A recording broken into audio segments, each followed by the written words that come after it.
ku baax nga Lamine Diallo ku baax nga Saalum Saalum bi ku baax nga congrès bu ñëpp defoon yow Sénégal jëm kanam Mamadou Diallo jeeri ciri ñaari ay da yaa ngi nii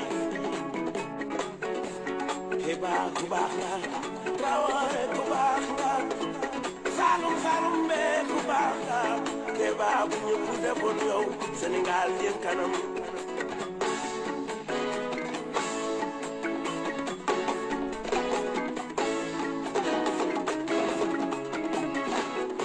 Papa Samba Mbuub ku baax nga Mbuub ku baax nga Bayu Tijaan mi ku baax nga Papa Samba bu ñëpp defoon yow Sénégal jëm kanam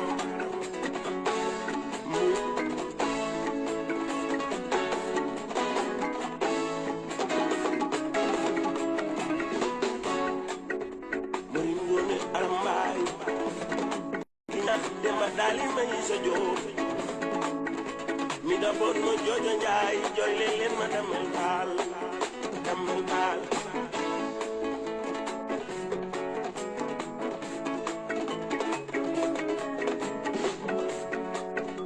Mari Ngoone Aram Mbaay ki ñaax Demba Daali may suuf mi da bon ma joojo njaay jooy leen ma damel baal Bonsoir tout le monde. Lisa Rassoul Diop, bonsoir. Bamba Ñang ku baax nga Chérif Penda ku Kooku baax mooy nga madame Diop. Bamba yow mi ku Mouvement baax jàppal ma jàpp ak Karim. ñëpp defoon yow Jaar Sénégal nañu bu jëm baax kanam ca monsieur kanam Babacar Diop. Yolande Dieng, bonsoir. Mor Kane, bonsoir. Lañ si borom auto libéraux yi jaar nañu la. Adama Fall, Simbali Balam, jaar nañu la.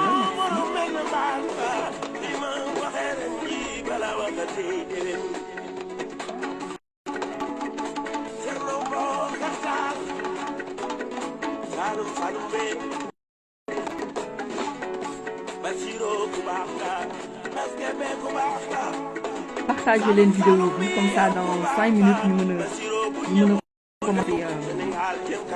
Docteur Seck si vous êtes là comme ça dans 5 minutes ñu mën a waxtaanee li nga xam ne moom mooy actualité politique mais surtout aussi actualité nationale.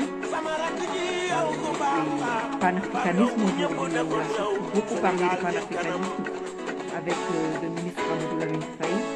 Mais avant lui, nous aurons l'intervention du docteur Seck depuis Paris, nga xamante ni dinañu waxtaan ak moom ci actualité, mais aussi ci li nga xamante ni moom mooy coronavirus surtout ak vaccin yi nga xam ne ñëw nañ, mais aussi li nga xamante ni moom mooy communiqué li nga xam ne suñu secrétaire général national le président Abdoulaye Wade def na ko aussi sur l'affaire Ousmane Sonko.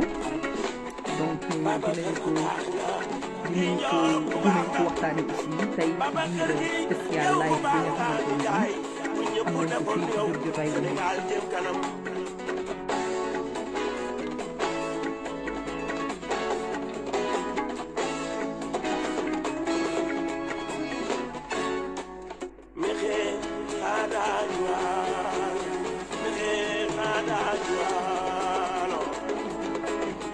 D'accord. C'est bon, Alex?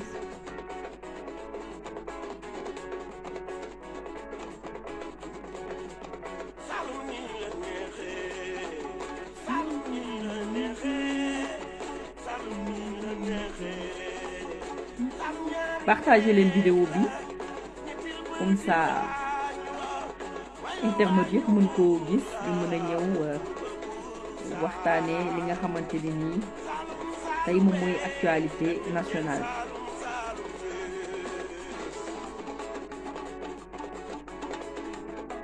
Voilà donc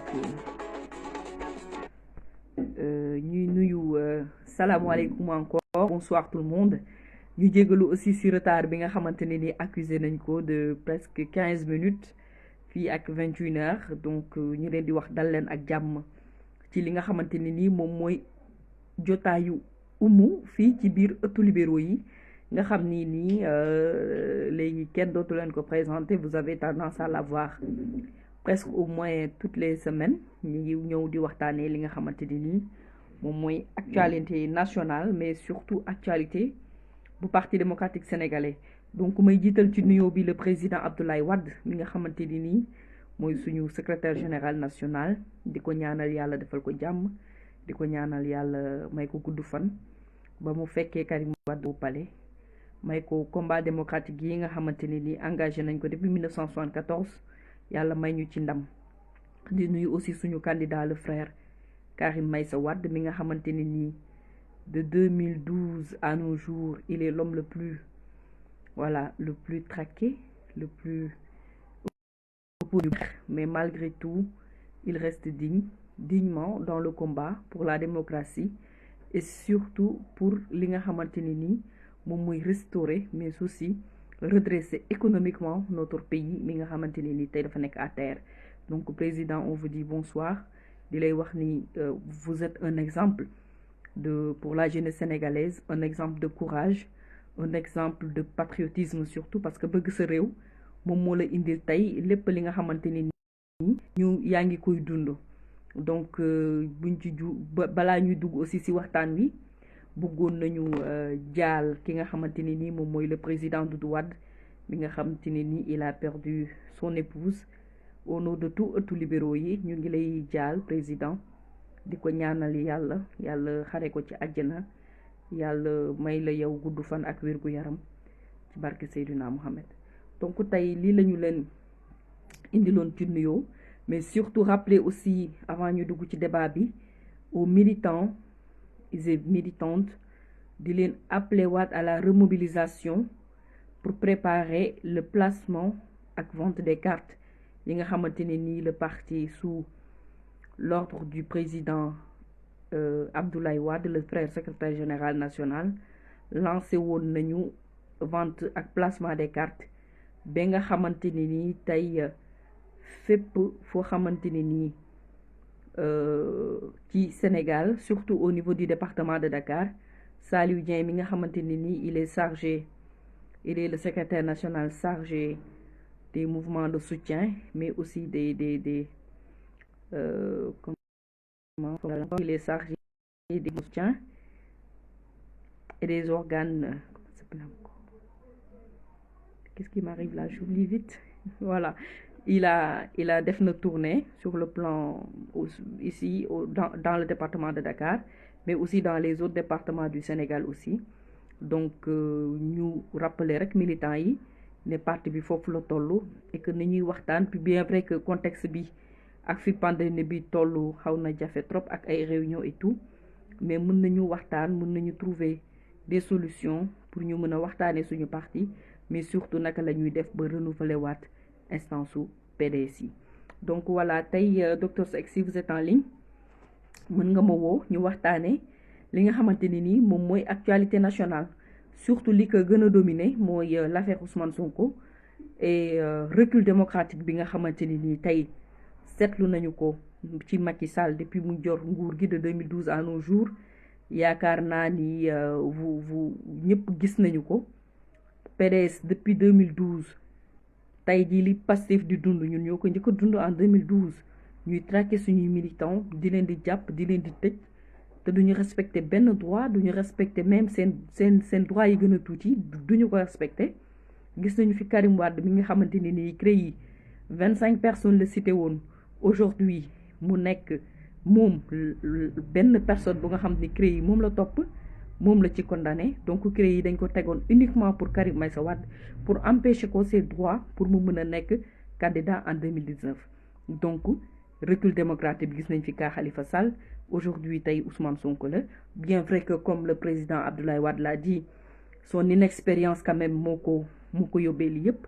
Donc mais dafa ñaaw ci réewu Sénégal ci en 2021 nit ñi di waxtaanee li nga xam ne ni moom mooy démocratie, parce que di 1974 la ko président Abdoulaye Wade doon xeex ba léegi. Donc tey bu ñu demee de 2012 à 2021 ñu gis ay recul extraordinaire yoo xamante ni sax man je me disais que sax le président Abdou Diouf defu ko woon, parce que aujourd'hui le président Abdou Diouf nu mu mënti demee musul xañ kenn ay droits civils ak politique Abdoulaye Wade lu xeex bi métti da koy bàyyi élection bu ñëwee mu bokk mais yow bëggoo jàkkaarloo ak kenn ci élection loolu tamit ndax mën naa nekk ci réewum Sénégal en 1921 koo xam ne ni yow daal da nga bëgg taxaw ne tey man kese maay dem élection bëgg forcer un troisième mandat bëgg lu nekk nga di si dugg c'est inélégant moo tax parfois j'ai l'habitude de le dire il faut être très élégant il faut être gentleman pour pouvoir faire de la politique il faut que nga am looy jomm il faut nga am looy rus parce que c'est ay nit dañu fi jiitu am ay combat yu ñu mëne mu nekk ay combat yu noble président Abdoulaye Wade ak ñi mu àndal ñëpp gis nañu ni mu xeexee li nga xamante ni nii docteur Seck il faut m'appeler sur l'autre numéro là je fais le live avec ce téléphone là donc je ne pourrai pas vous décrocher voilà si vous pouvez appeler je vous avais envoyé un autre numéro là ah c'est vrai vous avez appelé j'ai pas vu allô allô allô allo docteur. waaw asalaamaaleykum. maaleykum salaam docteur. waaw asalaamaaleykum. docteur fay nañu la. waaw soxna Oumou. oui. est-ce que tu m'entends très bien. maa ngi lay dégg bu baax. waaw maa ngi lay nuyu. maa ngi lay fay docteur. maa ngi lay nuyu di la ziar compte tenu du retard accusé. oui. ñu jéem a def le maximum. Et dans un délai très court. Pour maanaam waxtaanee li nga xamante ni mooy sa thématique bi. voilà tout d'abord je commencerai par di nuyu le frère secrétaire général le président Wade. di ko ziar di ñaan suñu borom yàggal ko fi loolu.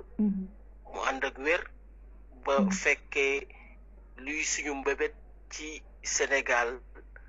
te bëgg ko def ànd seeg suñu frère Karim Meïssa Wade. amiin en 2024. amiin. incha allah docteur yaa ngi ma fekkoon. mooy jëlaat nuyoo bi di ci teg le frère Karim président pour 2024. incha allah. oui allez-y. mani yaa ngi ma fekkoon may introduire ba ma toll ci. recul démocratique oui allô docteur maa ngi lay dégg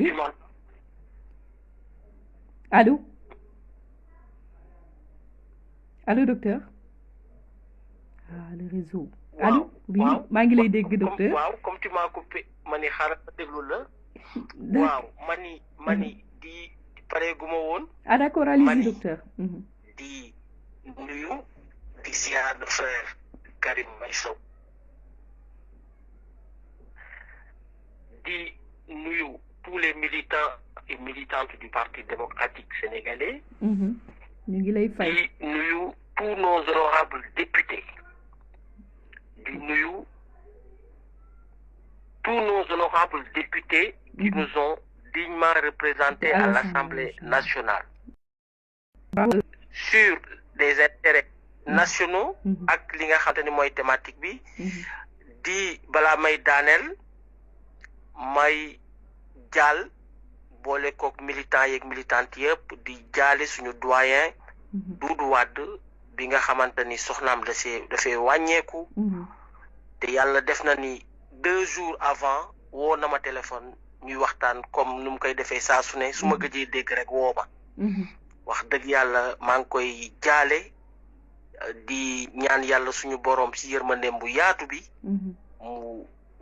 mu muuree ko mbalaanu yërmandeem te fa mu jëm gënal ko fii te xare ko àjjana firdawsi yu kawe yi donc soxna Oumou maa ngi lay déglu ci question d'actualité yi pour ñu mën ko aborder très rapidement docteur merci beaucoup vraiment ci biir nangu bi nga nangu ñëw waxtaan ak militante Parti démocratique sénégalais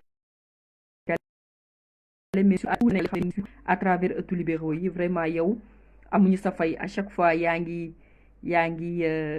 taxaw temm ngir mën a leeral militants yi ak askanu Sénégal sur les questions d'actualité à chaque fois de besoin voilà je disais que bi may introduire maa ngi toll ci recul démocratique bi nga xamante ni nii Sénégal nemmeeku nañ ko fi de 2012 à nos jours mais aussi je profite aussi de l'occasion comme nu nga ko defee pour féliciter nos honorables députés gis nañu seen taxawaay bravo à ñoom ñëpp ñi nga xamante ni nii taxaw nañ surtout ci question nationale yi nga xam ne nii dañ ko fi soulever mais surtout sur cette affaire Ousmane Sonko bi nga xamante ni nii le président Abdoulaye Wade dafa ni moom benn député bi parti démocratique sénégalais du voté li nga xam ne nii moom mooy lever immunité parlementaire bu Ousmane Sonko recul démocratique bi nga xamante ni nii ñu ngi koy dund docteur lan nga ci wax.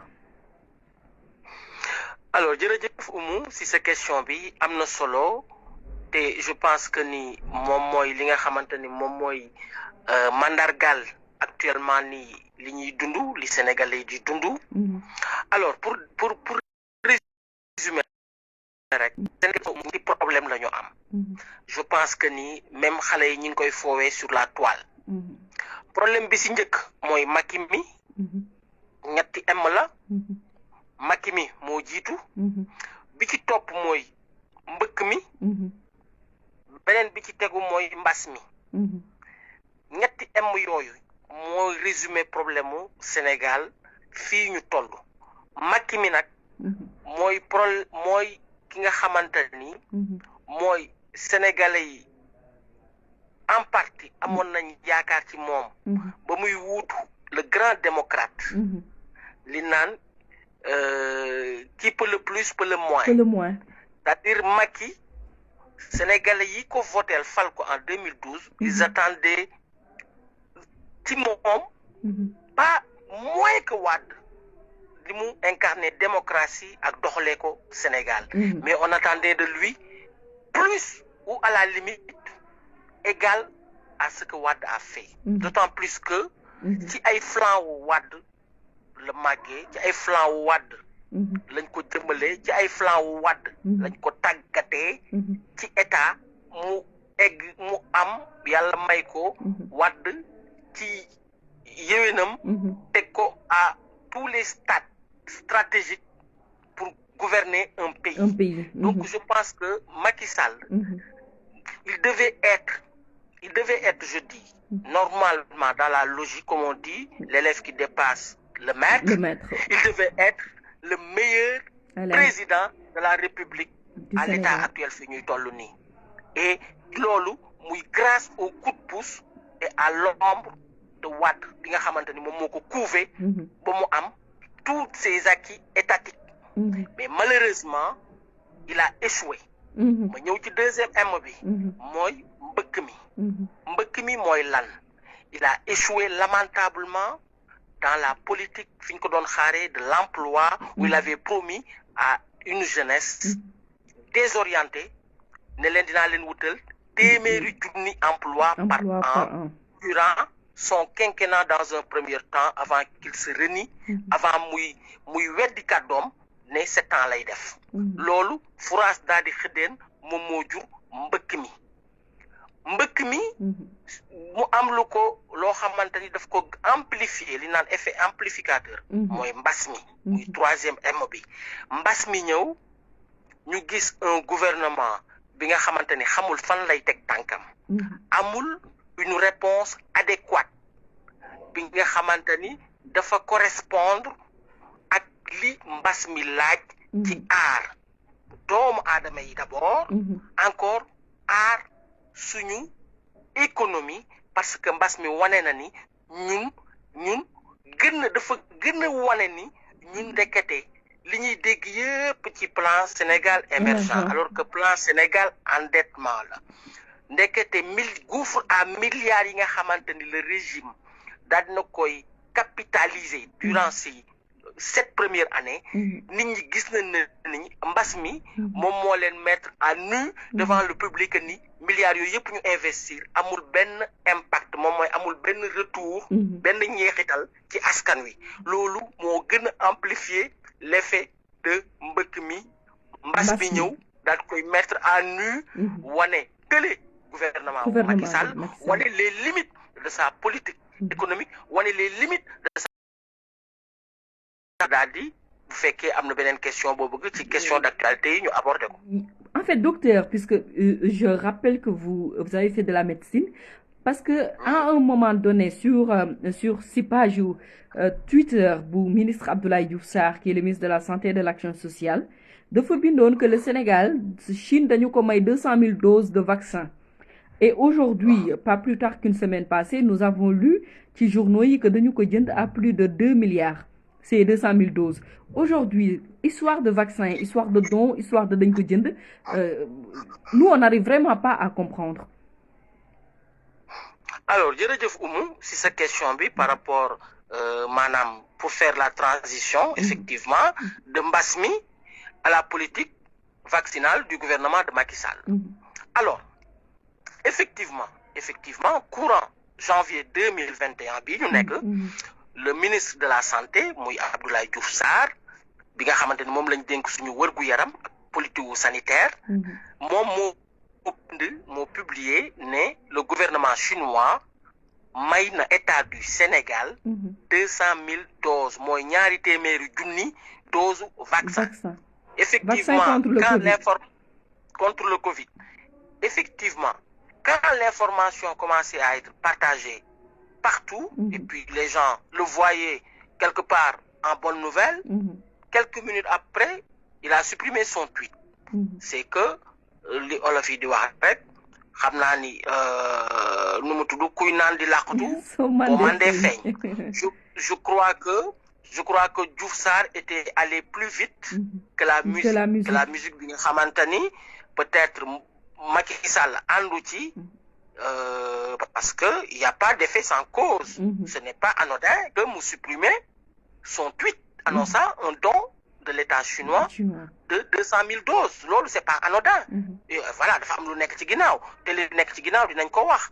Alors, dans un premier temps soxna Oumou dañoo Sénégalais yi dama bëgg ñu xam ni ñun Sénégal ba fii may wax ak yow passé wuñu commande ak benn firme pharmaceutique commande laa la wax commande de dose de vaccin ak bu manti doon muy bu chinois bi muy bu anglais bi muy bu américain bi muy bu comment dirais-je bu allemand yi amul benn commande pour l'État du Sénégal passé ba fii may wax ak yow. Donc ñoom histoire de ces 2 milliards là, donc pourquoi ils disent qu'ils ont acheté plus de 2 milliards 200 000 doses kon xaalis boobu fan lañ ko dugal.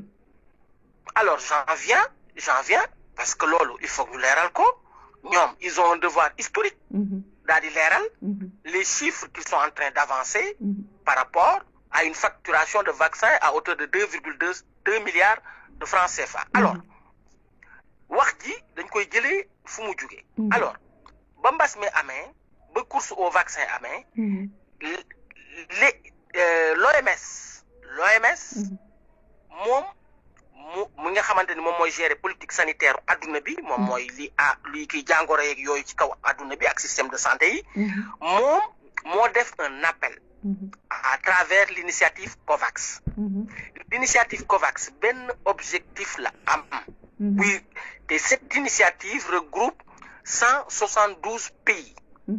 L'initiative COVAX benn objectif la am mooy ñëpp xam nañ le déséquilibre économique le déséquilibre financier bi am ci adduna bi. Comme on est en face d'une crise d'une pandémie mondiale mooy maanaam adduna wërëgal képp la laal donc OMS pour que mu am benn accès équitable mooy vaccin yi sénégalais yi wala beneen doomu aadama fu mu mënti nekk ci adduna bi te mbas ma dafa lëmbe ñu mën a am de manière équitable accès à la vaccination. Léegi OMS initiative COVAX boobu dafa am ñu koy financer ñi koy financer mooy les pays riches ñoom ñooy contribuer maanaam dama lay jox parallélisme méngale mi ngi mel ni ñu ne PAM programme alimentaire mondial PAM jël ko ci wàllu lekk COVAX mooy ci wàllu vaccin PAM mooy COVAX PAM pour lekk la COVAX pour vaccin programme alimentaire mondial est-ce que gis nga benn aliment bu ñuy collecté di ko yóbbu dans les pays développés non non musul am donc pays développés yi ñoom ñooy contribuer à hauteur de leur volonté daal di mettre à disposition benn budget à l'OMS bu dee PAM la ñu mettre ko à disposition programme des Nations Unies chargé de l'alimentation. donc ñooñu nag. ñoom loolu ñu collecté ci xaalis ñoom ñooy def passer commande l'OMS mooy passer commande auprès des laboratoires ne bëgg nañ tant de vaccins te da leen di defal à des prix préférentiels du prix yi ñuy jaayee état yi. bu ñu ne dose yooyu nag OMS collecté comme ni ñuy collecté dans le cadre du programme alimentaire mondial PAM.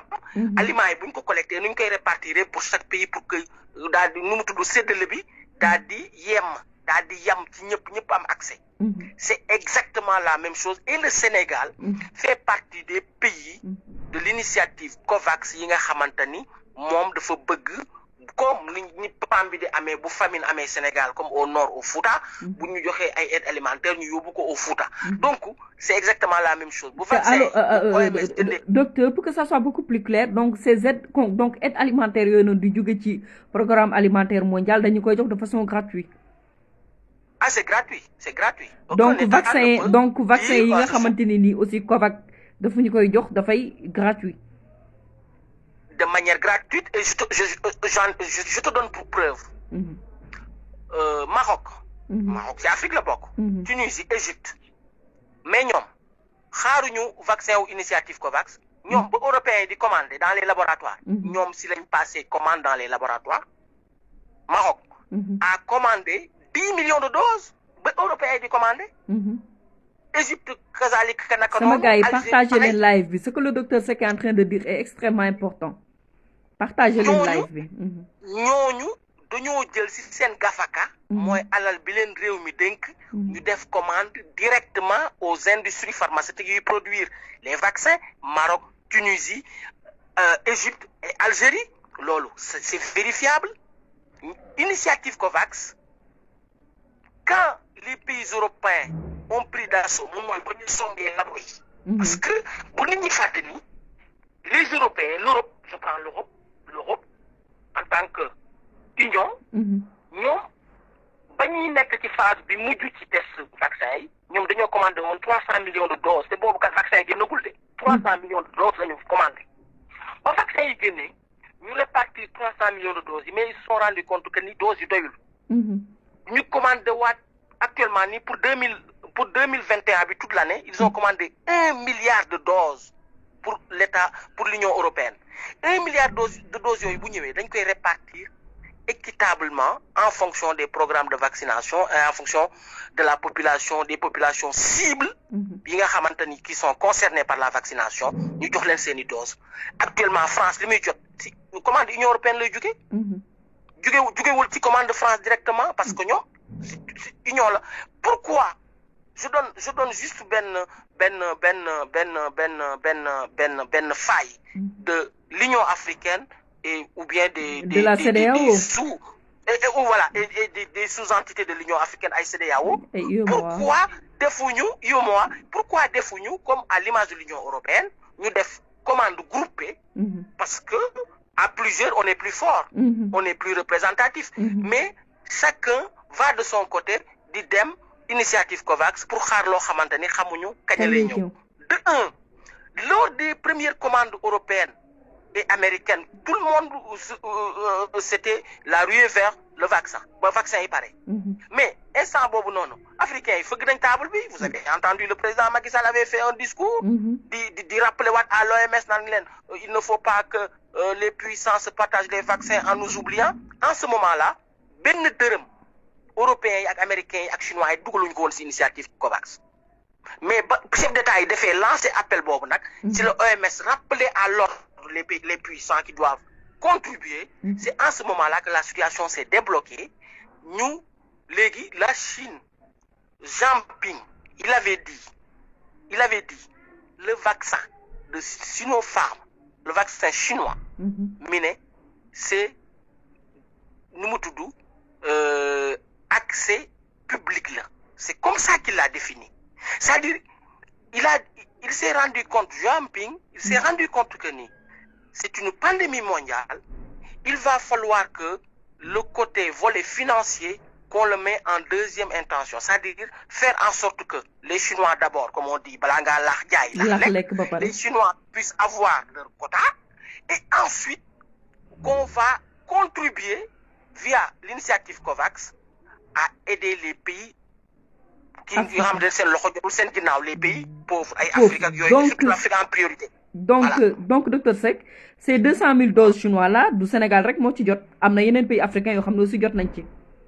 Non, dama lay jox Zimbabwe jot na dem moo njëkk jot Sénégal. Zimbabwe jot na dañu ko may même quota. Même quota 200 000 doses. 200 000 doses benn teguwu ci de plus. 200 000 doses Zimbabwe jot na dem ba Sénégal. Donc il va falloir que nos députés à l'Assemblée nationale aussi ñu demander leen à ce que ñu woo le ministre Abdoulaye Diouf Sarr pour qu'il puisse nous expliquer réellement ce qui se passe ak li nga xamante ni nii moom mooy c'est plus de 2 milliards yi nga xamante ni nii nee nañ dañu ko jëndee vaccin alors que yow d'après ce que vous expliquez vaccin bi dañu ko may gratuitement fay ñu ci xaalis. Mais dañu ko may gratuitement parce que la preuve, même quand tu regardes, quand tu es attentif sur le traitement de l'information qui a été faite, sans que j'ai regardé le journal de Saint-TV, mais ils ont dit, le Sénégal vient de recevoir ces 200 000 doses d'une valeur. Ils n'ont pas dit que le Sénégal a commandé 200. Ils ont dit d'une valeur estimée à 2,2 milliards. Attendez, 2,2 milliards de francs CFA. Cela suppose que la dose, j'avais fait le calcul, revient à 9 euros, ça à peu près 10 euros, 6 000 francs CFA. Alors, je te donne un exemple. Le Maroc, qui a commandé, lui, directement au labo, le Maroc, les 2 doses, ils l'ont acheté à $170. $170, moi, madame, 115 euros. Moi, madame, en francs CFA, moi, à peu près 65. Boo ci doolee 15 mu jox la 80 000 francs CFA. Plus de 80 000 francs CFA. Et 90 euros. Donc, comment le Sénégal peut passer commande? D'habitude, tu as des ristournes, tu achètes moins cher quand tu commandes plus. Le Maroc ne peut pas commander 10 millions de doses à 115 euros, les deux doses. Sénégal commandé à 10 euros les 2 doses. loolu xel mënu koo nangu. nañu waxante dëgg bu doon dafa jënd xel mënu koo nangu. xel mënu koo nangu kay. Maintenant le prix est variable. Effectivement, il existe dans l'industrie pharmaceutique lu ñuy wax secret des prix. Quand un État traite directement avec l'industrie pharmaceutique, c'est-à-dire le prix est secret.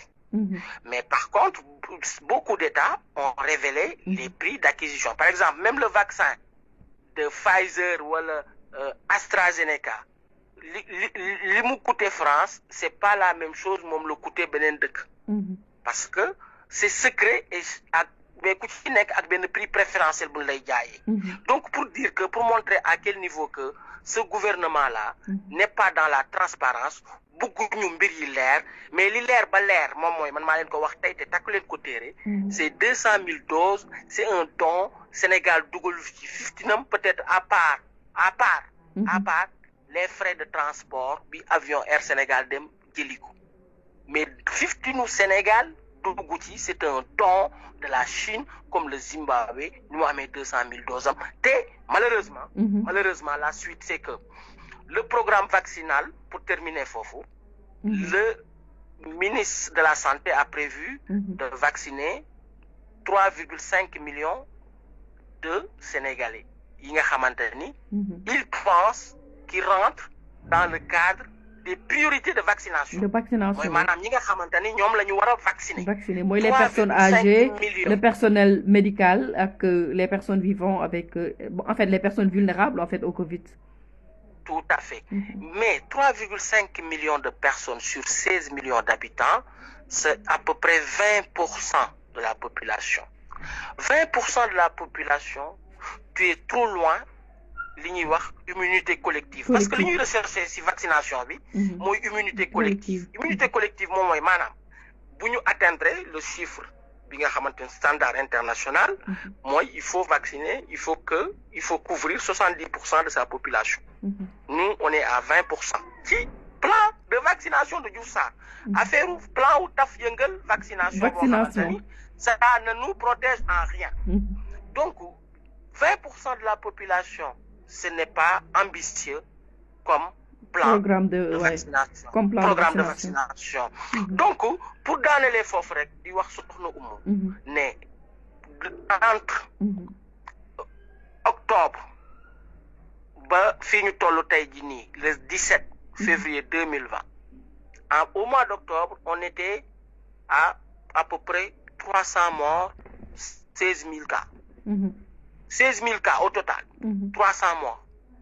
Aujourd'hui, on est à plus de 28 000, on frôle les 30 000 et on est à 682 morts et poussières, presque. On frôle les 700 morts.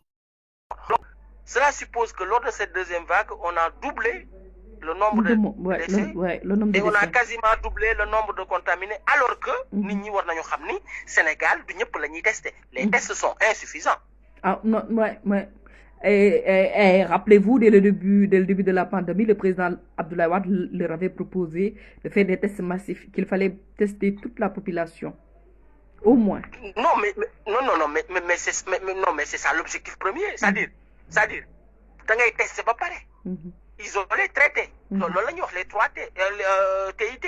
Da ngay tester, isoler, traiter. C'est-à-dire tant que tu n'arrives pas à tester le maximum de la population, c'est que on ne voit pas encore le bout du tunnel. Parce qu'il y a des gens qui sont porteurs du virus que tu n'as pas testé et qui continuent à les transmettre. Et ça devient chaîne de transmission les donne. En résumé, sur ce point vaccinal et sur ce point pandémie, ce qui est important, c'est que le gouvernement doit revoir sa copie de plan de vaccination, parce que c'est un plan de vaccination qui ne nous mène à rien du tout. Parce que 20% de sa population, c'est qu'on est trop loin, on est trop loin de plus du double de l'objectif visé qui est de 70% pour couvrir toute la population, pour avoir une immunité collective. Immunité collective, na beaucoup de gens veulent comprendre. Xam nga moom mooy lan? Moom mooy bu ñu couvrir les 70% de la population, même nit bu am virus bi bu duggee seen biir du leen wàll. Loolu mooy immunité collective. D'accord. C'est loolu mooy l'objectif visé. Et ce qui est important, c'est que ce don de la Chine qui sont en train de traduire en francs CFA qui ne correspond même pas au prix des 2 doses de vaccin chinois. Donc ça, je dirais à nos députés de demander des comptes au ministre Abdoulaye Diouf Sarr lors de son prochain passage à l'Assemblée nationale. Inch'Allah. Docteur, aussi, je pense que Sénégal tamit du feebar Covid-19 bi rek moo fi nekk. Ñu ngi doon wax aussi waxu fièvre jaune. En même temps, nous avons aussi dégg nañu aussi ay cas wu Ebola yoo xamante ni am na Guinée. Donc tey gouvernement Sénégal au lieu que mu jël ko toute sa communication ou bien fexe ba askan wi jël ci seen xel ak seen xol jël seen lépp def ko ci respecter mesures barrières yi nga xam ne nii moom yaakaar nañu ne bu ñu ko respecter tey Covid bi dina fa wàññeeku. Mais malheureusement on nous parle de l'histoire d'un salon de massage bidon qui nous amène nulle part. Jël actualité nationale yëpp concentré ko ci pendant presque 1 ou 2 semaines alors que Covid bi mu ngi fi mortel di rey ay nit. Donc man je me demande aujourd'hui qu'est-ce qui nous arrive. Waaw Oumou. Comment naka la ñu mën a yegsee ci pente bi. Waaw Oumou. Mais xam nga loolu vraiment tu as tout résumé. C'est-à-dire état ak politique public, c'est-à-dire ay échelle de priorisation là. Effectivement mooy maanaam suñu dëkk bi fépp a ngi lakk lépp loo jël urgence la ñun on s'occupe de détails de faits divers. On veut nous canaliser sur des faits divers pour masquer les failles, les insuffisances, les carences ak démolition permanente bi nga xamante ni moom moo am si suñuy institution yi ak si suñu démocratie. Solo mu démocratie affaire de gentleman la. Démocratie Sénégal dafa am fu ñu jóge ba egsi 2012 ñu jóge fu sori lool mu am des hauts et des bas.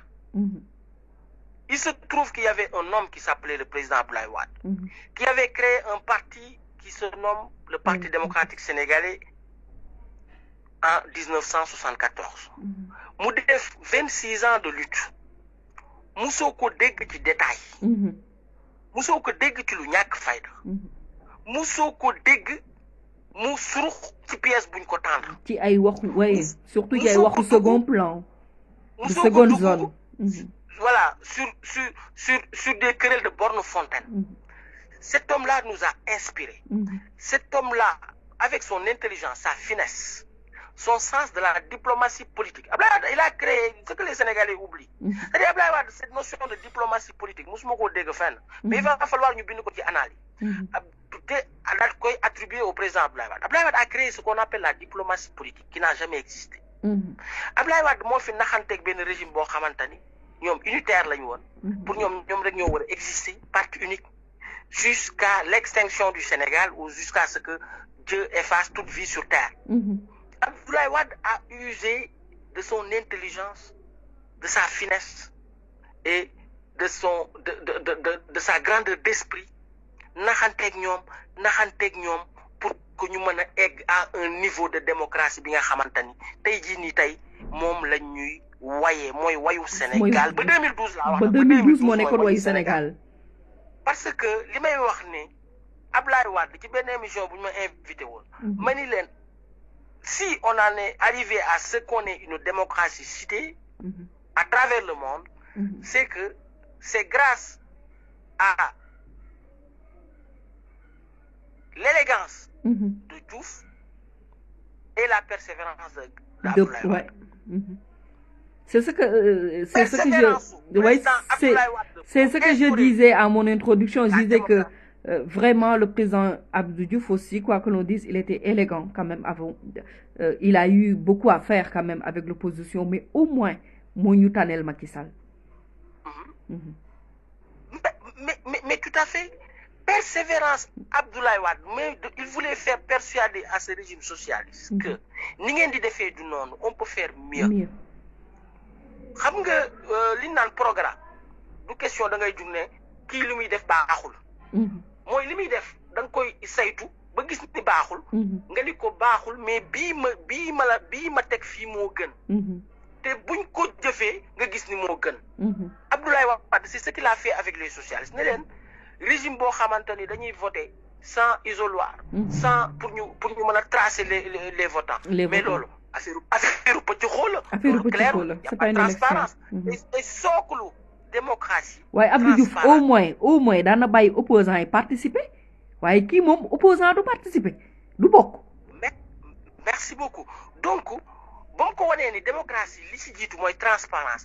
Abdou Diouf en 92 mu d'accord ci loolu ñu def code consensuel boobu moo indi première alternance Abdoulaye Wade di ñëw renforcer démocratie raser c'est-à-dire daal di def toilettage de tout ce qui n'était pas bon qui était antidémocratique dans notre constitution inscrire liberté dedans lu mësul am dans l'histoire politique du Sénégal daal di may sañ-sañ yi nga xamante ni daal di ubbi les vannes dans la liberté de presse ñëpp xam nañ ni presse bu fi développé c'est durant la règne de Wade durant le règne de Wade donc Abdoulaye Wade daal di indi jéego yooyu yëpp may képp ku am lu la naqari nga ñaxtu ko ba bu la neexee sax à 100 mètres du palais ou à 50 mètres du palais loolu ñu dund ko ba li ñuy wax le fameux 23 mars 2011 donc yooyu yëpp ñu dund ko fii loolu moo tax may la c'est la persévérance bu ñu amee démocratie bu ñuy way de Wade et l'élégance de Diouf.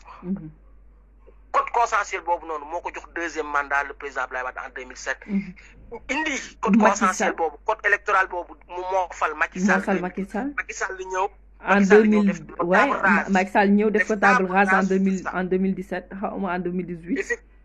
effectivement ba ñu dugg dans un système de tri sélectif de ceux qui doivent être candidats, ceux qui ne doivent pas être candidats. On a perdu notre Karim qui devait être notre candidat. On a perdu Khalifa qui devait être le candidat de Taxawu Dakar. On a perdu d'autres 23 candidats recalés qui étaient qualifiés, les Pape Diop, les Gakou et tout le monde.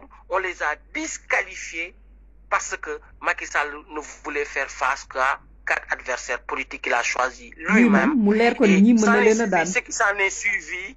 Maintenant, stade bi ñu toll pour répondre à ces questions tëjee foofu mooy mburu dem na fekki soow ki jëloon deuxième mburu fekki na soow donc foofu léegi Macky Sall il est face à quelqu'un qui s'appelle Ousmane Sonko mooy actualité bi dès à présent par rapport à une histoire de faits divers un truc personnel que l'État veut exploiter, amplifier avec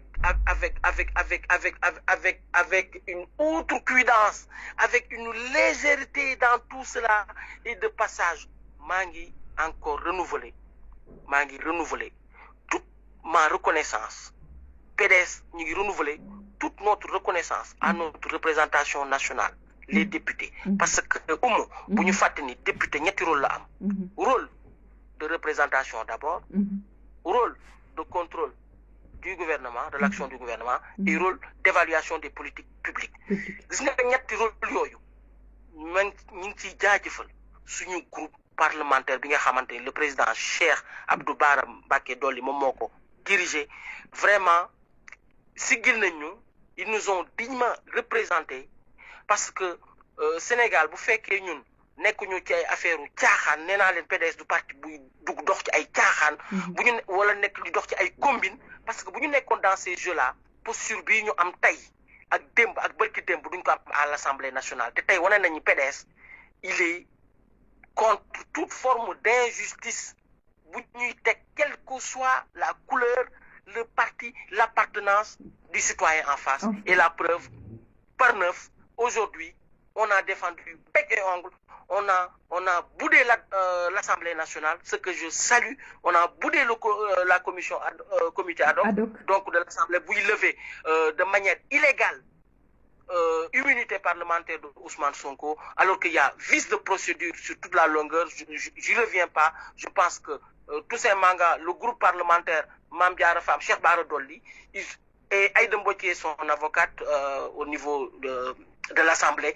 ont tout expliqué de bout à bout. Ils ont violé l'article 17. Donc, je pense que Toussaint Manga a brillamment démontré devant un président qui est maintenant, qui l'a appelé, qui est au crépuscule de sa vie, mais qui ne se rend pas compte qu'on est en train de...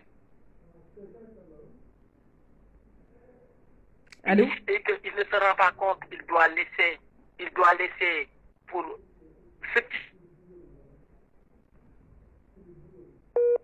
qui lui reste à vivre, ouais, pour faire histoire au Sénégal, mais Moustapha Niasse actuellement et que la majorité aussi c'est une majorité aveugle qui ne veulent rien entendre, mais une majorité mécanique, voilà. Violer l'article 17 du règlement intérieur de l'Assemblée nationale en visant X donc il est déterminé, X c'est un député, donc comme le pouvoir législatif c'est un pouvoir indépendant et le pouvoir judiciaire pareil, c'est comme si à l'inverse, l'Assemblée voulait entendre un magistrat dans le cadre d'une enquête parlementaire, le président du Conseil supérieur de la magistrature, de nommer le magistrat en question qu'il doit entendre. Mais je veux entendre le magistrat X pour nous répondre à une mission d'enquête parlementaire. Mais soyons sérieux, Oumou. Dans ce pays-là, il manque de sérieux. Et vraiment, Macky Sall, il nous a reculé des siècles en arrière en matière de démocratie, en matière de liberté, en matière d'état de droit. Vous voyez le scénario qui se dessine tous les jours, des arrestations arbitraires, la maison d'un leader sous siège. On est où là? On n'est plus au Sénégal. En fait, je ne reconnais plus ce pays-là, comme disait le président Awad. J'ai du mal à reconnaître la jeune majorité. Deux petites minutes de plus, parce qu'on a le ministre Amadou Lamine Faye aussi qui doit intervenir dans ce live. Mani Sokhna Oumou, vraiment, je pense que le Sénégal, on a d'autres priorités que de traiter des faits divers. On a d'autres priorités et que la justice, qui est le pilier central d'une démocratie digne de ce nom, doit faire preuve de lucidité, faire preuve de transparence et que toutes les pièces qui ont été communiquées soient mises à disposition à la fois des députés qui sont les concernés en premier et également, je crois, ça c'est le côté de la défense de Sonko, que ses avocats, ses conseils juridiques puissent accéder au dossier pour que nous sachions parce qu'actuellement, on a comme l'impression qu'il y a un complot généralisé qui se prépare et qui ne se limiterait pas à Sonko qui est en cours, mais ay tentacules yoo xamante ni dafay law te personne ne sera épargné et personne ne sera à l'abri de ce que nous prépare le régime. Et je vais vous le dire aujourd'hui, Macky Sall, à travers ce qui se passe, ce qui est en train de se dérouler, il est en train, il a attesté, il a validé son intention de vouloir briguer un troisième mandat. Personne n'en doute. Personne n'en doute. Sans entrave. Il est en train de dérouler, c'est-à-dire il est en train de couper petit à petit toute personne susceptible d'être un obstacle pour que mon sampendendem dina le décapiter. Mais il verra que le Sénégal n'est pas la Côte d'Ivoire, le Sénégal n'est pas aussi la Guinée. Merci beaucoup. Comme on dit, à chaque peuple la responsabilité qui est la sienne. La souveraineté appartient au peuple et je pense qu'il est temps que les Sénégalais ensemble prennent leurs responsabilités historiques pour reprendre leur souveraineté. Merci beaucoup. Sur ce, docteur, vraiment content de vous. Le doyen, le ministre Amadou Lamine,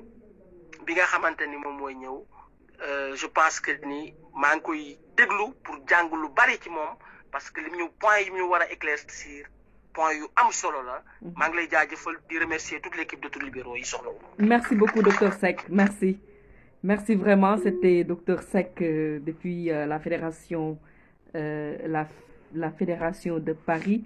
Vraiment content nañu ci sa intervention machallah ñëw na ci point yu bari.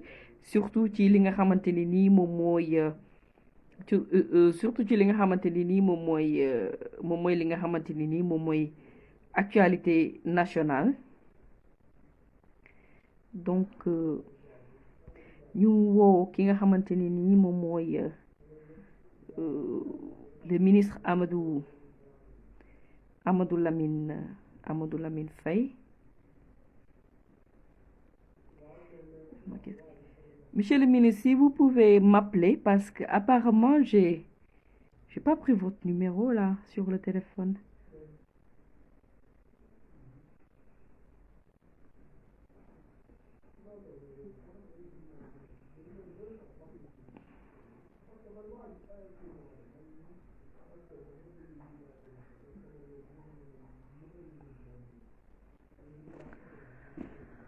Je vais devoir prendre le... Quittez, votre correspondant est en communication. Merci.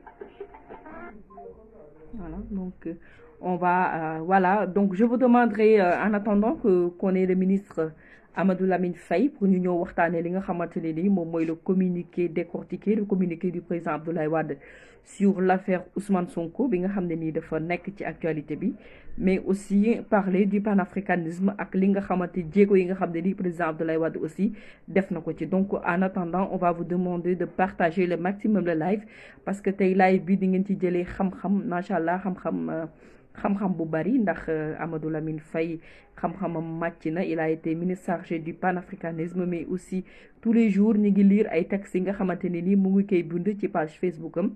Donc ñu tente ko joindre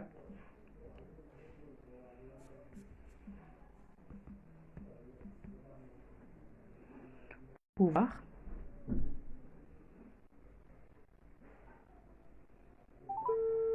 Voilà. Allô, bonsoir.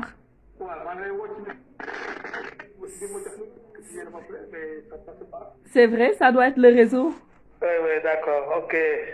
Ça doit être le réseau. Ok, maintenant ça va? Ça va très bien. Voilà. Donc bonsoir, bienvenue ci ëttu libéraux yi fi nga xam ne nii moom mooy jotaayu Oumou. Ouais, docteur Seck, c'est vrai qu'on avait prévu avec lui quelques petites minutes, mais malheureusement ou heureusement, thème bi nga xam ne nii mu ngi ko doon waxtaanee amoon na solo am solo boo xamante ni nii il fallait que ñu continuer mu gën ñu éclairciral ci wàllu vaccin yi nga xamante ni nii dans un premier temps Sénégal nee na dañ leen ko may et dans un deuxième temps ñu ñëwaat ne ñu dañu koy jënd. Donc monsieur le ministre gis nañu ci biir semaine bi ginnaaw bu ñu la bàyyee nga nuyoo ak internautes yi l'actualité ak commentaire bi nga ci indi. waaw merci moom Yandé sant di la gërëm ci sa invitation bi. Merci. Et di sant waa ëttu libéraux yëpp di mon équipe di d'abord jaale sunu secrétaire général adjoint jabar bi mu wàññeeku waat sark nuyu renouveler suñu fidélité au président Abdoulaye Wade. di ko sant ci lépp li ñu jàngal ak yoon bi ñu xalal ba tey jii ñu mën a am en tout cas ay lu ñu mën a wax ak nit ñi di féliciter notre frère le docteur Seck boo xam ni waroon nga ko sax gën a may temps mu gën a développé parce que li mu doon wax yëpp njëriñ la jàng naa énormément et que je pense que li mu doon développé lu am solo la ci jamono ji parce que loolu moo war a nekk thème de l'actualité sur la question du combat Covid bi wane na ci xam-xam wane na ci clairvoyance ak pédagogie vraiment je le félicite ce frère là et j'aurais quand même aimé un jour le rencontrer bon et je lui dis vraiment toutes mes félicitations. Merci beaucoup. Voilà. Maintenant, je suis à votre disposition pour les questions. Voilà, nous avons lu un communiqué bi nga xam ne nii le président Abdoulaye Wade def na ko sur l'affaire Ousmane Sonko. Déjà muy noté une expérience bi nga xam ne nii le président du PASTEF wane na ko ci problème yii nii mais aussi soutien bi nga xamante ne nii apportel na ko surtout les députés du Parti démocratique sénégalais le groupe parlementaire Liberté et démocratie taxawaay xeex bi nga xam ne ni taxaw nañ ko biir Assemblée nationale pour ñu bañ a dindi immunité parlementaire bu Ousmane Sonko naka nga ñu mën a jàngatalee communiqué boobu noonu. waaw communiqué boobu def naa ci jàngat ba publier ko d'ailleurs sur ma page Facebook pour xamale ni nit ñi réagir ci message boobu boo xam ne message boobu dafa tënk. boo xam ne boo ko yaatu boo ko taawoo yu war mën a def téere ndax Abdoulaye Wade waxul ak ay nit ñoo xam ni seen xel dafa sëkk wala du ñu xalaat ñi muy waxal mooy ñiy xalaat ak am xam-xam borom xam-xam la Abdoulaye Wade dafa nekk ko xam ni nit ñi dañuy xoot dañ koy umpalee kan la ñu amal affaire mais nit ko c'est un professeur agrégé ne buñ ko fàttee c'est un homme de science. C'est un homme de science qui a eu un parcours scientifique de chercheur, de consultant. Balaa muy ñëw sax dugg ci politique. dafa def ay preuves sur le plan mondial. nekk un grand avocat. ba pare nekk un militant de la cause humaine. mais bu mu décliner dans le combat sur le terrain panafricain. C'est un humaniste qu'on a. mais kooku c'est une richesse telle que Sénégal dañ ko war a sargal màggal ko.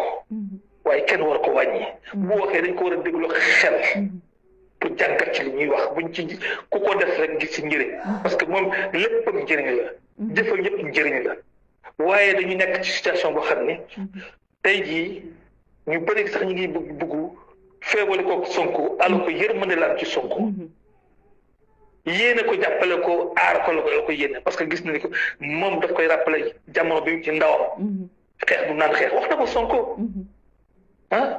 moytuloo ko mbir yu bëri loolu yéene gënu ko weesu yéene bu rafet ak bëgg nit am naa noonu ak naan ñëpp defar gu gone la doon defar fa mu nampee la nag ci Cheikh Amadou Bamba parce que Cheikh Amadou Bamba dañoo xeex ak tubaab bi mais comme daan xeex ak tubaab bi dafa nañ ci jën ci ndaw yi lañ koy xeexee dañuy njëkk tubaab bi ci xeex ci ndaw ji pour jiitu lañ ci xelu ndaw yi balaa tubaab bi di leen këf di leen sàkk ci loolu la indee daara yi man sama thèse de doctorat ci daara yi laa ko def ça m'a permis d'apprendre d'aller à la source de toute la pédagogie de la stratégie éducative de Serigne Touba. ci laa xamee kan mooy Ablaye Wade ci laa xamee kan mooy Cheikh Anta Diop. ñu bëri ñuy wax mais xamuñu. ñooñu leer bi ñu am bi ñu tibbee ci science ñu ngi ko tibbee ci mouridisme. kooku damay rek introduction lay dugal foofu. donc message bi mu def dafa waroon a wax génn Sénégal ci guute parce que fii ñu jëm nii ci guute la parce que contexte bi mooy li docteur Seck doon traité mbëkk mi la ñu war a song avec stratégie ak sax xam-xam. Dans une récente émission bu ma def publicité ba ma ko defoon ci benn radio télévision neewoon naa leen il faut un paradigme panafricain pour pouvoir avoir une pensée globale pour trouver une solution locale.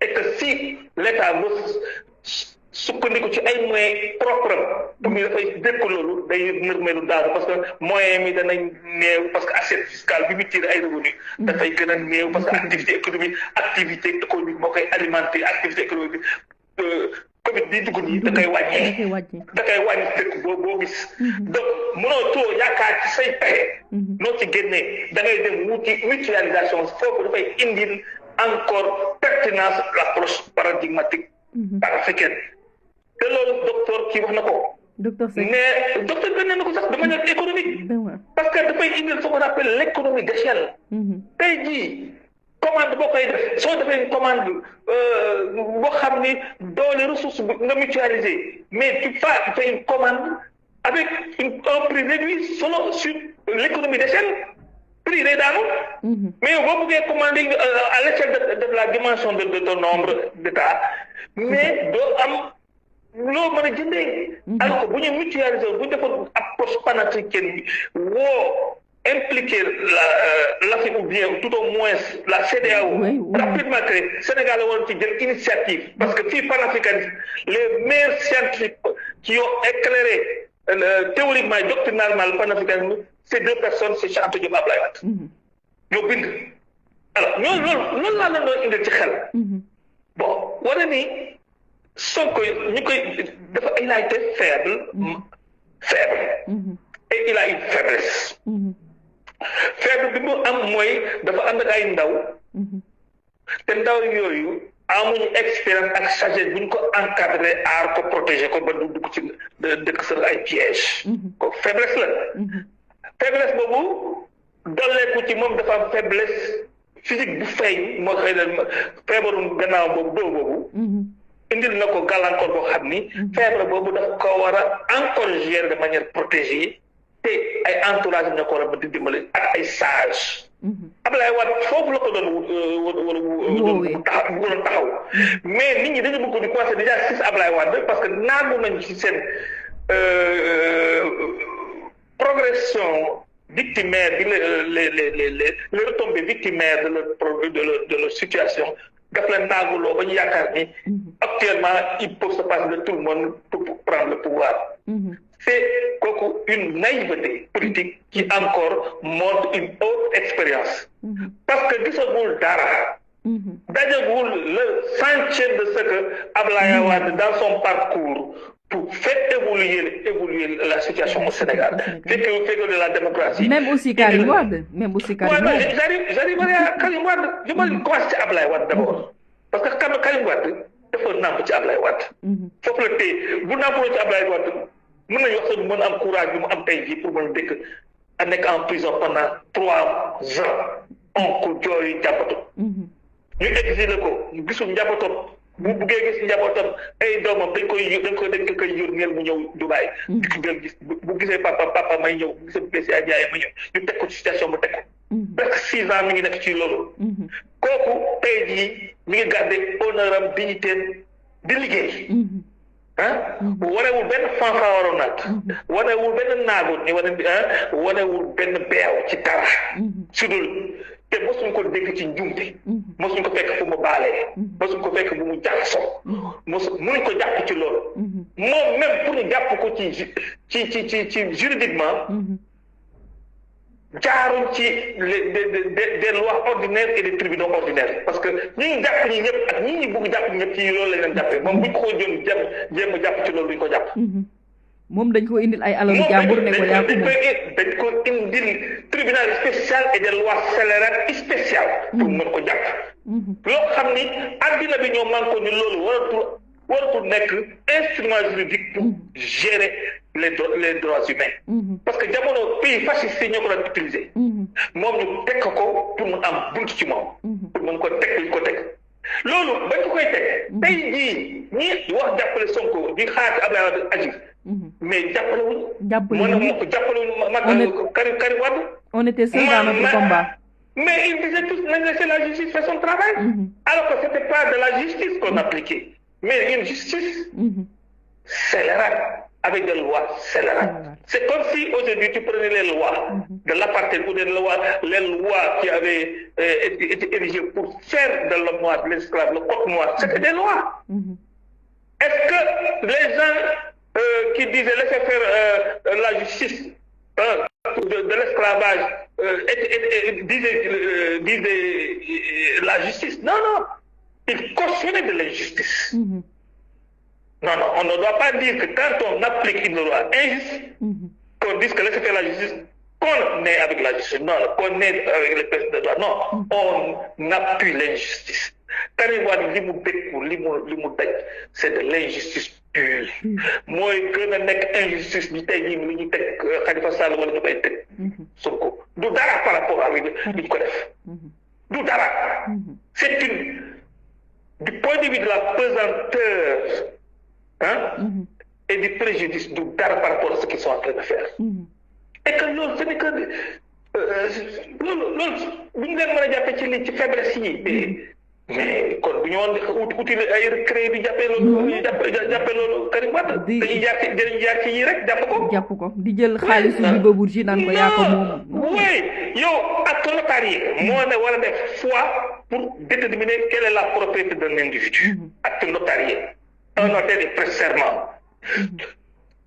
Toute la propriété qu'on attribue à Karim Wade appartient à un individu prouvé par des actes notariés. Tu prends des témoins qui ne sont pas assermentés qui mettent en cause et qui incriminent Karim Wade comme propriétaire. Tu mets au-dessus l'aveu de personnes non assermentées, au-dessus, n'est-ce pas, de pièces juridiques, n'est-ce pas, qui font foi pour condamner une personne. Et jusqu'à présent, vous peinez à trouver une seule preuve de sa culpabilité en termes de possession illicite. Alors c'est ça. Si on avait réglé ça du point de vue du droit et de la solidarité, Sonko n'aurait pas subi ce qu'il a subi. Khalifa Sall n'aurait pas subi ça parce que c'est à partir de cette situation-là que tout allait s'arrêter. Qu'un nouvel ordre juridique allait s'imposer. Mais ils ont laissé, par opportunisme, qu'on applique l'injustice à Karim Wade. Alors que xam ne bal bi leen dal mooy dal ñëpp képp ko xam ne da nga nar a créer problème bi mu ñëw ci ñoom la ñu commencé reconnaître l'injustice qui est que subit Karim Wade que l'injustice que subit et autres alors que première injustice boobu bu ñu ko arrêté woon moo naan n'est-ce pas remettre les choses à l'endroit de telle sorte que on ne se permettra pas d'en faire une autre. Tu comprends? Voilà donc la situation. Mais Abdoulaye Wade du topp nit dara. Il n'est pas un revanchard. C'est un revanchard. Abdou Diouf du jóge ci dëkk bi. Et là je vous rectifie quand vous dites que Abdou Diouf a été élégant, non, vous ne connaissez pas Abdoulaye Wade. C'est Abdoulaye Wade qui a créé la situation qui donne une opportunité d'élégance à Abdou Diouf. Parce que Abdoulaye Wade, il faut le lire dans un destin pour l'Afrique. Il a théorisé dans les axes stratégiques au panafricanisme, aux États-Unis d'Afrique. Il a le 8e point concerne la trêve de contribution. Les gens du chapitre consacré à la trêve de contribution. Là, on le voit. Il faut aller rapidement aux États-Unis d'Afrique pour que l'Afrique se libère et se protège des menaces qui planent sur elle, qui peut ramener la recolonisation de l'Afrique. Il faut pour cela, les chefs d'État qui s'accrochent au pouvoir, leur donner une porte de sortie, leur organiser de la sortie.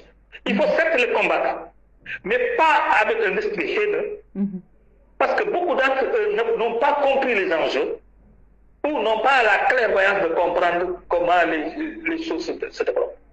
Mais yo, tu te places au-dessus de cette dialectique de l'objet du sujet. Tu planes sur tout. Et les clés des solutions, il y a côté. Donc, il y a de pression, de corps avec le système socialiste. Tout en travaillant à leur montrer qu'il y a une voie d'issue pacifique qui vous permet d'en sortir et nous, ce qui nous intéresse, c'est d'aller vite aux États-Unis d'Afrique. C'est ce qu'il a fait avec Abidjan. Abidjan, sous l'île sous l'île exactement que Ablaye Wade, le poste sorti de créer, il reste au pouvoir et il va s'appuyer sur les caciques pour que situation par la dictature pour qu'ils ne reconnaissent pas la victoire d'Ablaye Wade. Il l'a reconnu et il a abandonné son parti qui voulait l'amener à poursuivre, donc, n'est-ce pas, le déni de la victoire d'Ablaye Wade. Il a fait ça, l'écriture en disant que voilà la balance. Si je suis les barons là, ils veulent que je vais résultat élection yi, toog fii jël armée bi door nit ñi tëj Ablaye Wade, mais loolu du pexe. J'ai une porte de sortie, Ablaye jox na ma ko dama koy saisir et il a donc saisir dem yoonam. Il a été. C'était ça l'essentiel. Comme vous savez, mais loolu ngay def. Donc nit amul solo ci moom. Objectif humaniste bi ko tax a jóg moo am solo. En ce moment, il est dans une trajectoire pédagogique humaniste. C'est un sauveur, c'est un libérateur. Il est à une dimension boo xam ni quand il pose une problématique, c'est avec un coup d'avance sur les autres. C'est ce que j'ai dit dans mon texte évaluant, décodant son message. J'ai dit que Sonko a des faiblesses. Il faut qu'il en prenne conscience. Sonko n'a pas d'expérience. On ne peut pas lui reprocher d'avoir de l'expérience parce qu'il est jeune. Il est jeune, oui. Et il n'a encore rien vu. Et il n'a jamais milité aussi dans un parti politique. Mais xamul sax les prisons. Xamul sax la répression physique ci marche yi kenn musu ko dóor. Kenn dóoru ko liif. Alors que Abdoulaye dañ ko dóor liif. tout dóor nañ ko liif. agressé tiré nañ bal ci kawam mais ñu ko def ñaar ba muy demee Tëngéej boobu nga dëkk. il faut donc élection 2020 di tiré wuñu bal ci oto mais bu mu eggee fële dafa leen baal naa leen. te ña ko defoon ñuy incriminé woon daf jël leen sax ba def leen jox leen conseil économique et social. Abdoulaye Wade day defar nit. Day defar nit te ñi muy gën a defar mooy ay noonu. C'est pourquoi souvent les gens lui reprochent de ne pas s'occuper de ses militants. Parce que noonu lay defar.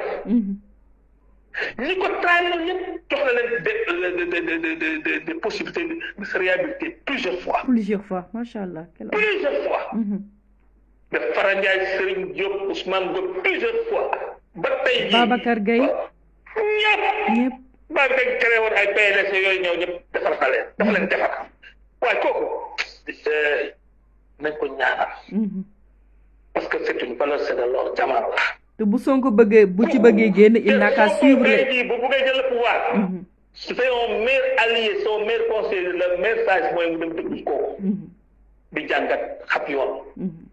bu boobaa du dugg ci lii. te yoonam dana ko yomb. te Pastef aussi ñu bàyyi penser ñu bàyyi aussi penser sens unique parce que ñoom j'ai comme l'impression que quand ils disent que c'est bleu et tout le monde doit dire que c'est bleu alors que c'est pas ça. Le débat contradictoire aussi dafay nourrir démocratie. man daal sama xalaat ci waa Pastef. c'est que mooy faiblesse Sonko ne contrôle pas ses militants. et ses partisans. parce que moom wax dëgg yàlla gisuma bu mu gën a kàddu bu ñaaw ci Ablaye Wade. ak PDS. mais mi ngi bàyyi ay militants ñu koy def. donc c'est de sa responsabilité.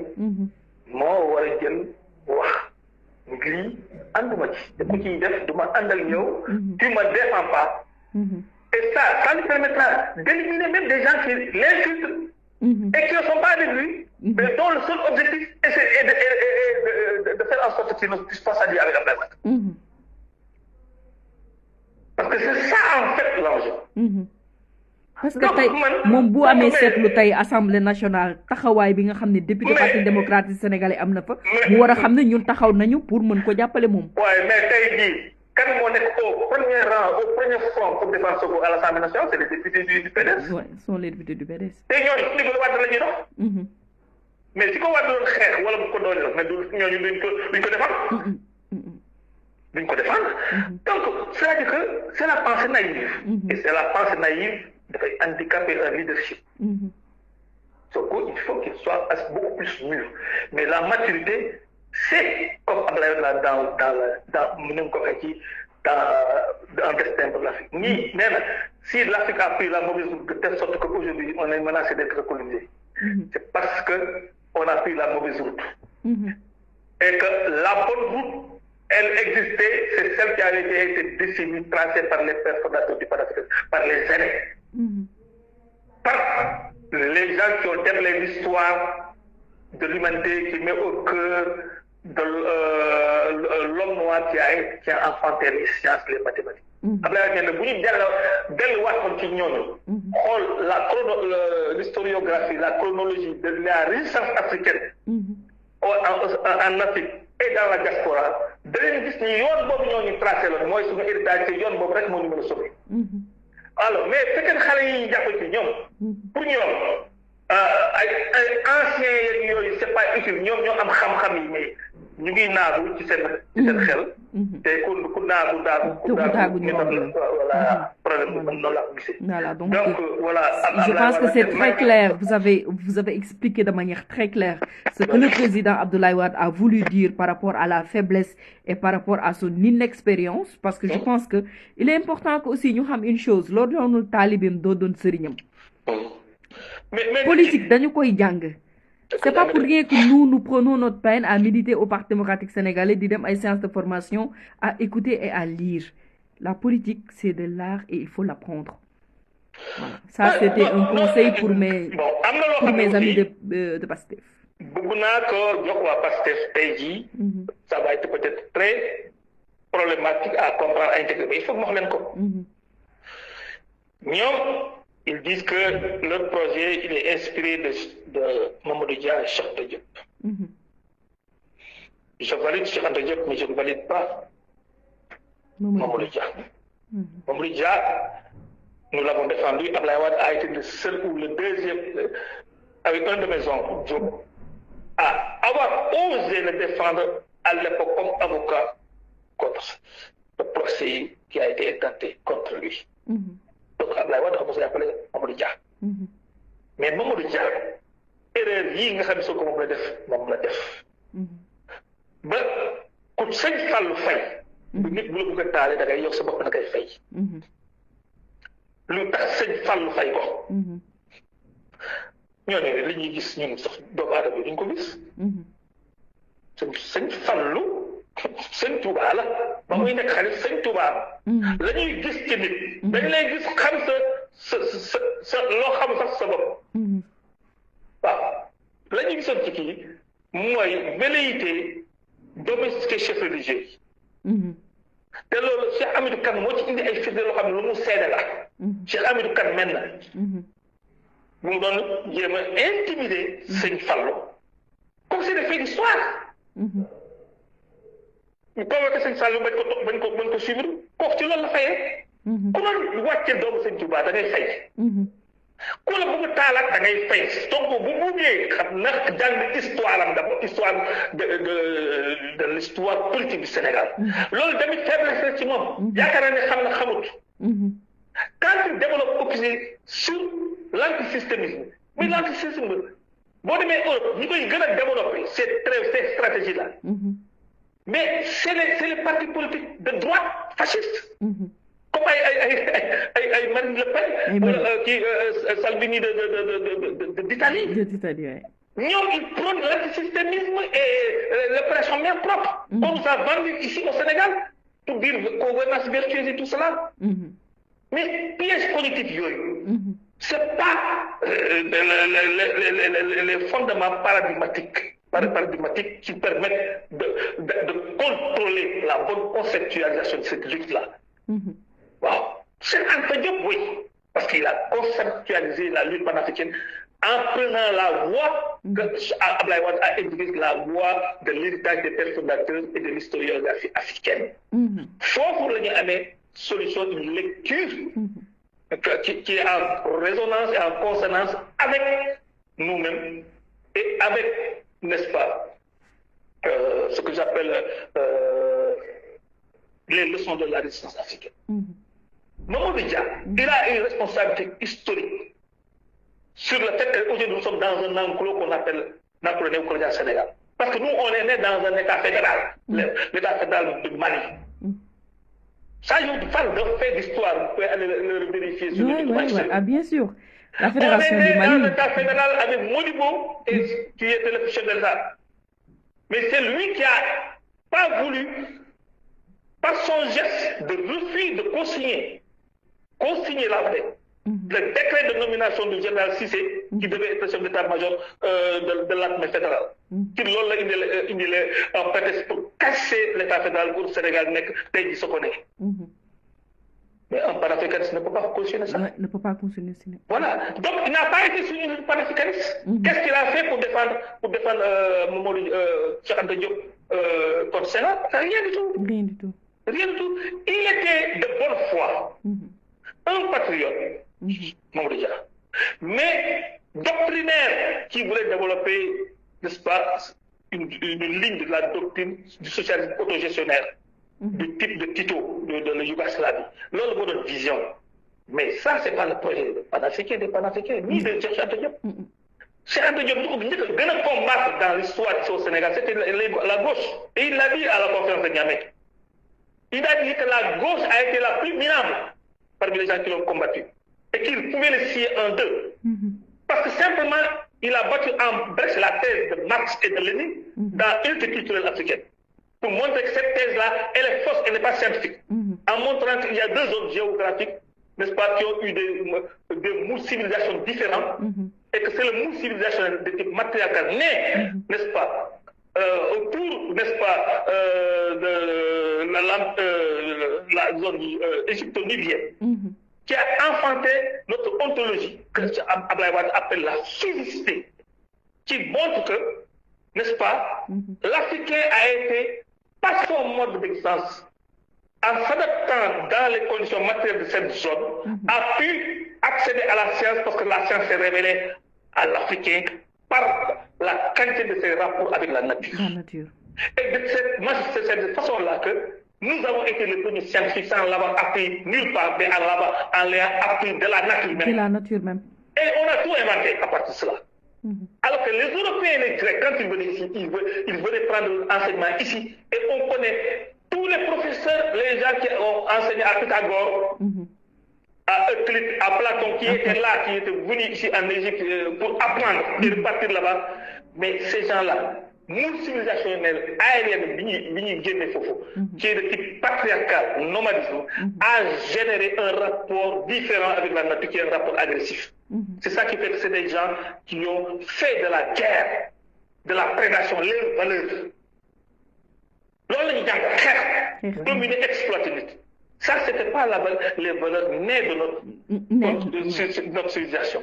C'est ça que Cheikh Anta Diop donne. Et là, sous le modèle, n'est-ce pas, en tout cas, de l'inspiration politique Cheikh Anta Diop, c'est ça qu'il doit prendre. C'est ça veut dire la conscience historique. Mais je n'ai jamais entendu parler de conscience historique, c'est parce qu'il ne lit pas Cheikh Anta Diop. Il faut qu'il connaisse l'histoire du Sénégal, il faut qu'il connaisse l'histoire de l'humanité, il faut qu'il connaisse l'histoire politique du Sénégal et le lancement de la du Ablaye. Parce que si aujourd'hui il est aujourd'hui en posture de parler et d'incarner un leadership, c'est parce qu'Ablaye Wade a conduit par son leadership les conquêtes démocratiques qui ont permis à ce qu'aujourd'hui il y a de la presse, il y a des leaders politiques, même différents qui aujourd'hui peuvent le combattre. C'est grâce à Ablaye Wade. C'est grâce à Ablaye. Par son intelligence, par sa persévérance, 26 ans de lutte, subissant prison, privation, n'est-ce pas? Alors qu'il peut se satisfaire de sa dimension d'homme de science, d'avocat, de professeur d'université, de consultant international pour vivre. Mais qui aime aussi le débat contradictoire, le président Abdoulaye Wade aussi. Non, mais il a dit pourquoi il est libéral. Il dit il est libéral parce que le libéralisme est la doctrine qui a le moins d'emprunt extérieur, qui prend beaucoup plus sur les valeurs ontologiques néo-africaines. Le libéralisme qui défend. Parce qu'il est fondé, pour moi, le libéralisme est fondé sur le principe liberté et solidarité qui sont des éléments constitutifs de l'ontologie néo-africaine. Et donc, il dit, on choisit le panafricanisme parce que c'est le panafricanisme qui nous permet de générer ce soi-là. Donc, c'est le panafricanisme qui est le moule à partir duquel on a pu trouver que le choix de libéralisme est n'est pas un choix, une stratégie qui nous permet, dans la concurrence mondiale, pour pouvoir être bien présent dans l'échiquier mondial, de prendre la doctrine qui a le moins d'emploi et qui permet, n'est-ce pas, de régler des questions économiques. Et dans une stratégie de vitesse et de raccourci, pour réduire les gaps historiques et rattraper les pays qui nous ont devancés. Voilà Ablaye Wade. Excellent. Allô? Oui, allô, oui. Voilà. On vous entend. C'est ce que je veux dire. Donc, moom nañu jàng Ablaye Wade bu ñu jàngoon Ablaye Wade dañuy xam ne seen solution seen problème yëpp Ablaye Wade koy def. Macky Sall il a raté ça parce que Ablaye même bi mu wàccee. La première chose qu'il a vu c'était de sauver Macky Sall. Il nous a appelé nous tous les cadres pour dire que écoute wàcce nañu gagné nañu. Alors que lui il sait que ce qui s'est passé c'était un coup d'état civil. Il a été victime d'un coup d'état civil où il y a la main de l'impérialisme. Mais il n'a pas voulu en faire état parce que dafa naroon compliqué, n'est-ce pas, les rapports qu'il voulait recréer avec le nouveau pouvoir Macky Sall pour lui donner son expérience, lui permettre d'aller vite et de sauver le Sénégal et l'Afrique. Et l'Afrique. Et c'est pourquoi quand il est sorti, il nous a demandé de le soutenir. Parce que s'il réussit... De le traiter comme un frère, je m'en souviens. Comme un frère. Mais je me rappelle d'une chose. Quand Ablaye m'a confié, ça aussi, Macky Sall a mérite que je le reconnais. Ablaye Wade demandait à Macky Sall, quand il était Premier ministre, de lui trouver dans les cadres, parmi les cadres, un cadre à qui il voulait donner l'alliance panafricaniste. Macky Sall man la woo. Buggal ma ci oto. Yóbbu ma au palais. C'était un samedi. Ñu toog di añ. Il y avait le Djibril Diallo des Nations Unies qui était venu faire Kofofu, mon Ablaye Wade. Mu woo Gadio au téléphone, Gadio n'était pas joignable. Mu jëm seet dëggam saa yu ay pot boo xam ñu bëri xamuñ ko. Ñu toog di añ. Mu ni voilà kii laa la indil comme cadre pour que le projet Alliance panafricaniste nga confier ko. Ñu toog añ. Mais ci table boobu la Ablaye Wade wax na loo xam ni xaw ma man tax ma wax ko wala ñu maa fekk il a dit à Macky Sall ni koy yow lu ma la wax nga def ko je suis satisfait de tout ce que tu as bossé. Mais tu as une faiblesse. Après il aime de montrer les faiblesses pour que les gens s'améliorent. Moi tu es très influencé par ton entourage. Alors que c'était son premier ministre. Donc faiblesse boobu am nga ko maa ngi toog ba léegi mu koy wax. Djibril Diallo ma nga ci table boobu mën na ma seede. Alors bu la bëggee da lay wax sëy. ku la bëgg da lay wax. Ah mais bien sûr sa doom da nga koy yedd. non dañ la ku lay wax ni sa yére bi tur la mooy ci la bëgg mais ku lay bàyyi ngay dem ak sa yére bu tur ba xam nga bu ñuy reetaan la boo génnee. Voilà ki lay wan say défaut mu dafa bëgg nga amélioré wu. nga amélioré wu donc waa Pastef nañu jàpp ni. war ko jël comme noonu. donc nañu jàpp le communiqué du président Abdoulaye Wade dans ce cadre de. yedd doomam xamal ko ne ko. yoon wi ngay jaar baaxul bii moo baax. ensuite daf ko jox. Une voie technique de défense qui nous permet même qu'on n'accède pas au projet de culpabilité. Parce qu'il dit qu'il y a l'excuse de la provocation. Et que si on constate la défense, le système de défense sur l'existence de constat, parce que quand quelqu'un te prépare, s'organise, sachant que tu vas venir naïvement, quelque part, nous préparer pour piéger là. Si tu tombes dans la piège. Mais la cause déterministe, c'est la provocation et le piège. On ne doit plus examiner le piège. C'est la personne qui l'a cherché. C'est la personne qui est coupable et celui qui est tombé dans le est une victime. Et ça tue la procédure juridique de condamnation. Ça, il l'a glissé dans ce message. Et ces gens-là ne savent pas lire Ablaye Wade. Ils ne savent pas lire. Yegg na ko proposé na ko pour améliorer ses faiblesses, mais jox na ko aussi technique de défense. De défense. Voilà, loolu laa gis quoi. Et loolu, je me suis dit ça, il faut que je l'expose et que je le fasse comprendre aux Sénégalais et aux gars à l'hôpital. Merci beaucoup, monsieur le ministre. Vous savez, le président Abdoulaye Wade, il n'est pas aussi facile de le lire. Il faut. Non.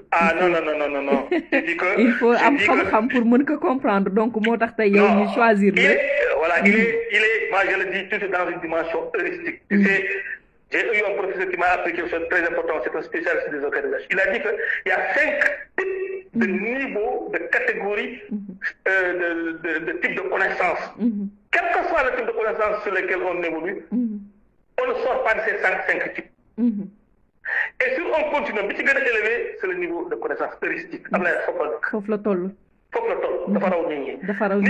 Raw nañu nekk ci niveau d'ingénierie, raw nañu ci niveau professionnel, raw nañu ci niveau technique, raw nañu nga xam ci niveau routinière de connaissance routinière. Moom il est à un niveau de type de connaissance heuristique. Mooy ñu nga xam ne ils cherchent, c'est des chercheurs. Voilà. Ouais.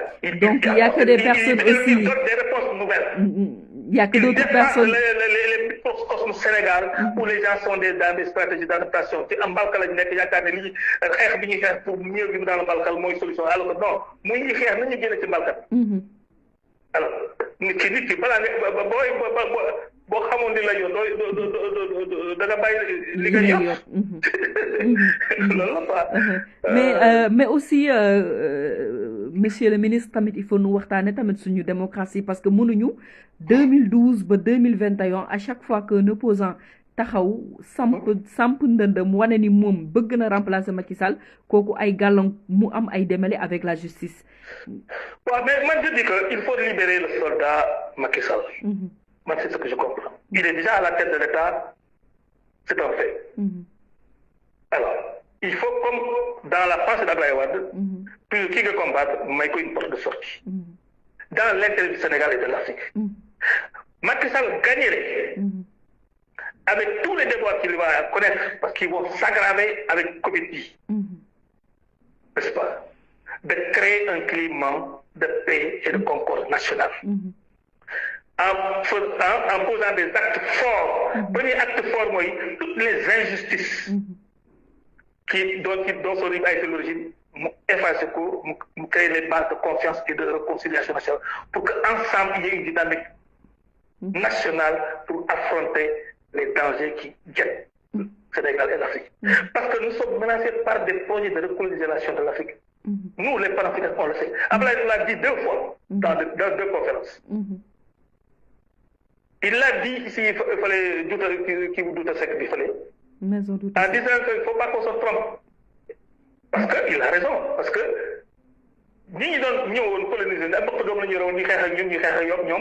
ils pouvaient nous gagner avec des canons. Nous n'avions pas de canons, mais on pouvait les battre par des stratégies.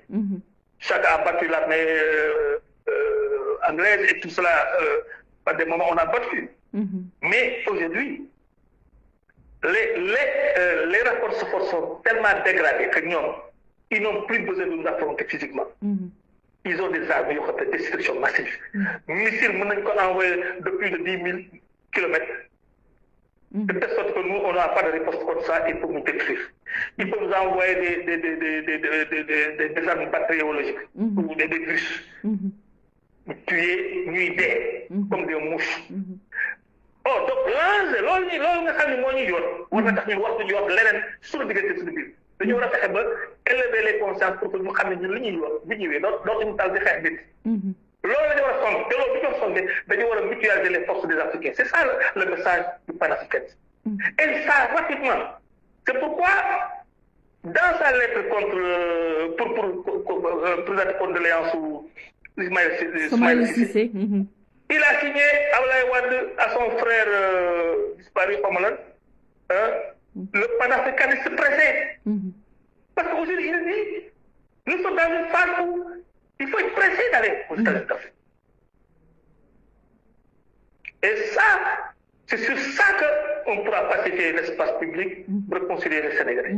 Le panafricanisme est une vision transpartisane.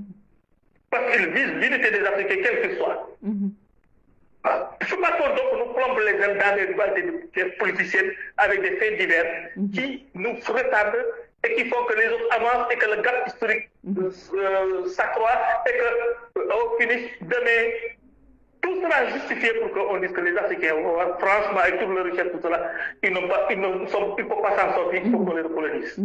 Et ça, c'est dans les projets. Parce qu'il y a une crise sanitaire, il y a une crise économique, il y a une crise démographique, mais cette crise démographique ne frappe pas l'Afrique ni économique. Parce que nous avons les richesses, les ressources, les terres qui peuvent nous permettre de nourrir l'humanité, de développer l'humanité. Notre population ne sera pas d'une densité problématique. Mais des pays asiatiques vont l'avoir. Certains pays européens vont l'avoir. Parce que avec le dérèglement climatique, la remontée des eaux va avaler beaucoup de pays. Sur l'horizon de 20 ans, ils vont nous imposer d'abriter des populations qui n'auront pas où habiter. Et quand ces gens-là viendront avec leur puissance militaire, on ne pourra plus les déloger. Et ils voudront mettre au-dessus de nous leur puissance technologique pour recréer ici l'apartheid. Mais regardez ce qui se passe en Israël, c'est une leçon. On a pris en 48, on a amené les Juifs là-bas.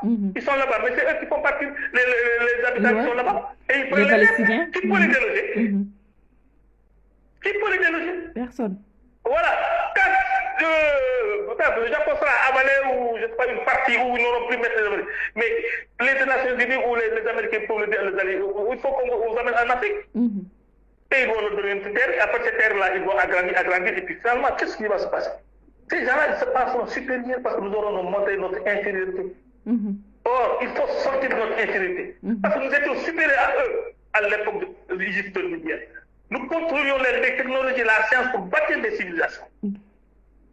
Ça, il faut qu'on le dise à la jeunesse. Pour qu'on comprenne que c'est possible. Et que c'est en le faisant qu'on peut libérer l'humanité. Donc c'est le panafricanisme, c'est l'humanisme. Nous, avec le panafricanisme, on tue la barbarie. L'humanité sera réconciliée avec elle-même. C'est ce que Cheikh Anta Diop a dit. Dans barbarie et civilisation, c'est ce que Ablaye Wade fait comme travail sur le terrain. Voilà le message. Mais maintenant, il ne faut pas qu'on nous enferme dans ces creux de bonne fontaine, de creux de Malka, et ceci, mais qui nous retardent. Vraiment, ça n'honore même pas cette affaire Ousmane Sonko n'honore pas la République. Voilà, mais ils n'ont rien compris, ces gens-là. Ça n'honore pas du tout la République. Parce que, non, c'est Ousmane Sonko et le résultat d'un processus de liquidation d'opposants. De révolte dans un ordre national légitime, mais à qui on va conférer la capacité de résoudre des problèmes tout seul. Ça, c'est de la naïveté et de l'inexpérience. Il faut s'appuyer sur l'histoire, sur les aînés, sur l'héritage et le conseil pour y arriver. Mais pas en se positionnant simplement dans une posture de leadership acquise par des erreurs de répression qui l'ont porté et qui les enivre comme ça là, ils pensant que oui, maintenant c'est des messies. Non, ils sont sans défaut. Il suffit que tu critiques, que tu dises que Sonko a une faiblesse, ils prennent ça comme une critique, comme si Sonko n'est pas capable d'être faible ou d'être... comme s'il n'est plus humain. Comme s'il n'est plus humain. Mais non. Il vient de démarrer, il n'a rien encore subi. Pour qu'on sache de quoi il est capable de supporter. C'est ça. Moi, je me rappelle quand Karim Wade disait que je ne vais pas assister à mon procès et qu'on l'a bien battu ce jour-là. Sonko n'est pas encore victime de ça. Quand on a, au début, n'est-ce pas, du mandat de Macky Sall, qu'on a pris des l'injustice contre Karim Wade. Mais tous ces gens-là ont dit, laissons faire la justice. Comme si cette justice-là, elle est juste. Maintenant, ils disent que cette justice n'est pas juste. Pourquoi ils ne l'avaient pas dit quand le PDS, avec notre candidat, subissait cette injustice? On a arrêté arrêté Baragay, on a arrêté tous les leaders. 75 jeunes du PDS ont été en prison. 75 jeunes du PDS ont été arrêtés, mis en prison. Tous les cadres du PDS ont été sur la liste, sur la bière de Tragmatin, arrêtés. On a arrêté leur passeport pour les intimider et les amener à rejoindre le camp. Et Sonko n'a rien subi de ça. Ils sont partis. Rien. Ouais, mais il faut Nous avons, avec 39 ministres d'État, nous nous sommes retrouvés avec un seul ministre d'État. Il faut que le patron soit assez modeste et humble. Parce qu'ils seront humbles s'ils regardent l'histoire. Mais il y en a qui disent que nous ne regardons pas sur le rétroviseur. Non. Il faut regarder. Quand quelqu'un conduit une voiture sans rétroviseur, il est bon pour aller à la casse. C'est sûr. Le rétroviseur est utile. Ah, il faut que pour nga jógee pour nga mën a xam fa nga jëm. Non, il faut contrôler tes arrières. Le rétroviseur, c'est ça. Si tu n'as pas de, tu pourras contrôler tes arrières. Non. C'est-à-dire qu'ils sont dans des postures naïves, politiques, enivrés par le succès, qui est un succès relatif. Mais un succès même créé par le système, parce que quand vous éliminez les deux grands opposants, vous éliminez Karim Wade, vous éliminez Khalifa Sall, naturellement, il y aura une troisième personne qui sera là. Ça, c'est naturel. Même après Sonko, il y aura un opposant qui sera là. Mais la théorie du système n'est pas tenue avec des concepts opératoires, ce que je veux dire, qui peut permettre d'analyser et de quantifier.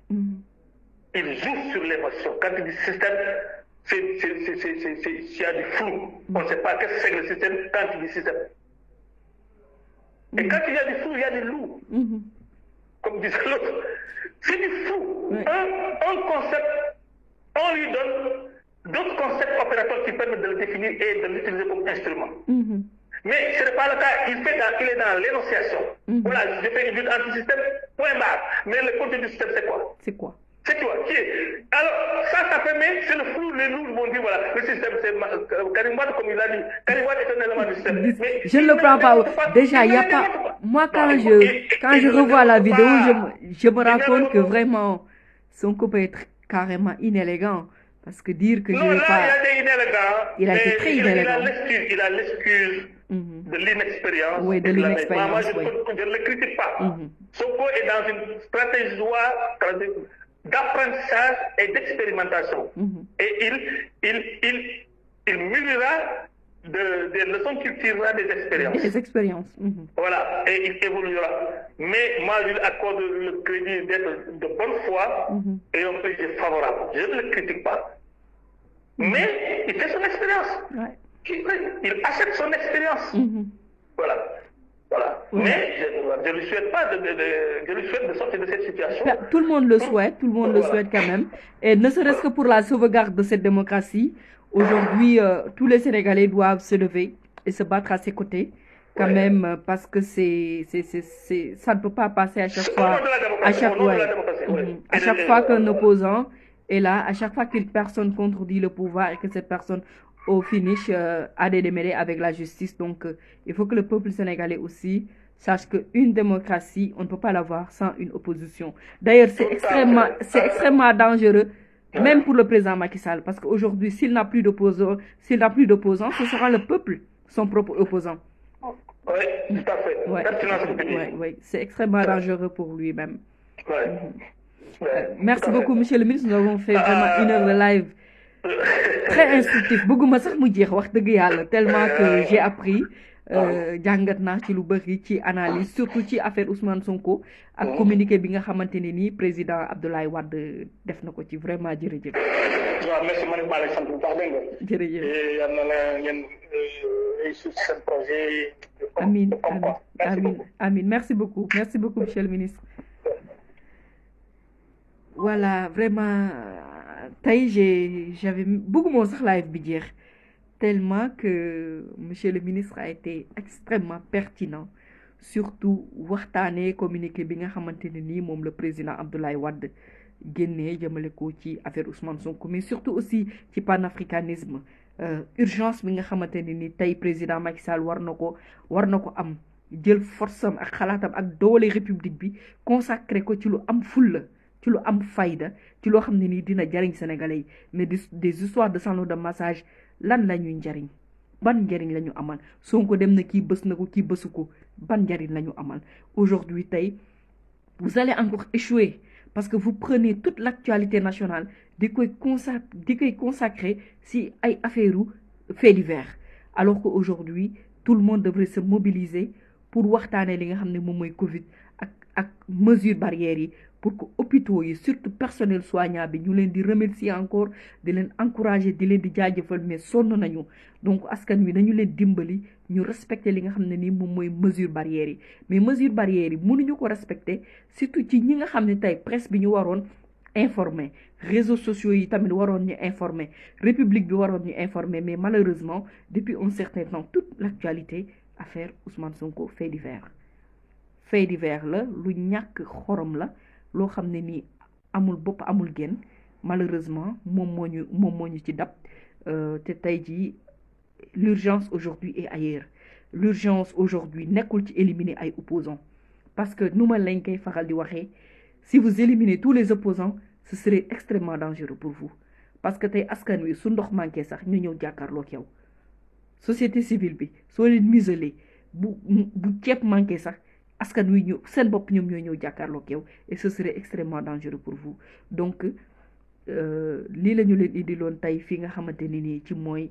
fi mooy jotaayu Oumou Pastef soyez beaucoup plus voilà acceptez leen critique sans pensée unique baaxul c'est pas parce que vous dites ça que ñëpp dañ ci war a topp il faut accepter les critiques yéen da ngeen doon critiquer Karim Wade man dama doon pas man je passe toutes mes journées à me battre avec vous sur les réseaux sociaux parce que li ngeen di waxal Karim Wade parce que li ngeen di waxal Abdoulaye Wade li ngeen di waxal ci Parti démocratique sénégalais vous créez des deals imaginaires mais comme dit le président Abdoulaye Wade on vous le tolère par inexpérience politique dañu leen koy baal parce que xëj na yàggu leen ci langue politique gi xëj na aussi amu leen benn expérience politique mais ceci doit vous apprendre que politique aussi dafa am nuñ koy defee politique du toog di saaga nit ñi politique du toog di xas nit ñi man rek maa baax sama leader rek moo baax leader keneen baaxul parce que tey yéen a ngi ci problème mais député Parti démocratique sénégalais ñoom ñoo nekkoon assemblée nationale du leen xeexal donc ngeen war a xam ni le combat du Parti démocratique sénégalais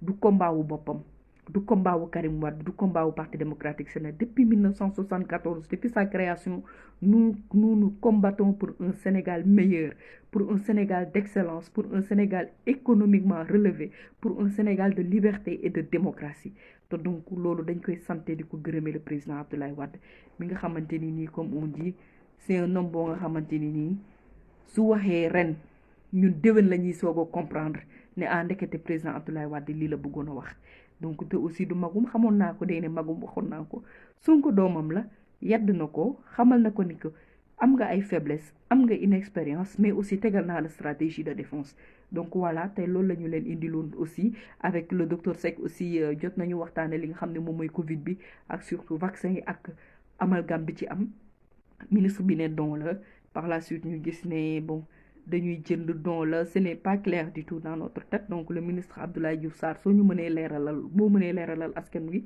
question boobu noonu dinañu enranger trop donc may remercier vraiment tout le monde waa ëttu libéraux yi aussi di jégalu tamit parfois ci gëj a live yi ndax